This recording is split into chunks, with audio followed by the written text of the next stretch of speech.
ஒரு ஹதீஸிலே சொன்னாங்க ஸல்லல்லாஹு அலைஹி வஸல்லம், அன இப்னு அப்துல்லாஹ் பின் அப்துல் முத்தலிப் பின் ஹாஷிம் பின் அப்தி மனாஃப் பின் குஸை பின் கிலாப் பின் முர்ரா பின் கஅப் பின் லுவை பின் காலிப் பின் ஃபிஹர் பின் மாலிக் பின் நதுர் பின் கினானா பின் ஹுசைமா பின் முத்ரிகா பின் இல்யாஸ் பின் முதர் பின் நிசார் பின் மஅத் பின் அத்னான். இது நபி ஸல்லல்லாஹு அலைஹி வஸல்லம் அவர்களிடமிருந்து அதுனான் வரைக்கும் உள்ளால அந்த சங்கிலி தொடர். அதற்கு மேலாலையும் இருக்கி, பதிவு செய்யப்பட்டிருக்கி.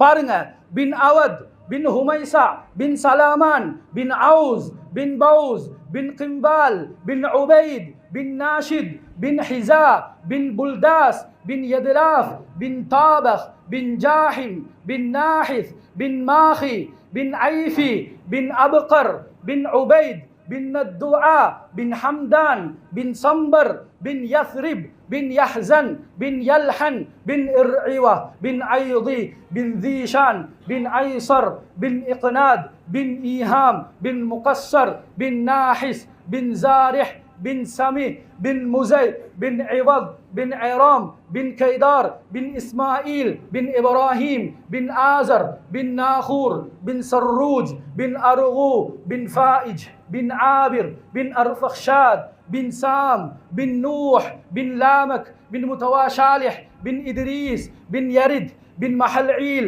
بن قيناد بن آنوس بن شيس بن آدم عليه الصلاة والسلام.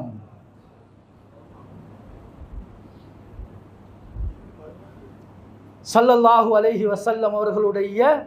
அவர்களிடமிருந்து ஆதம் அலைஹிஸ்ஸலாம் வரைக்கும் உண்டான அந்த சங்கிலி தொடர்.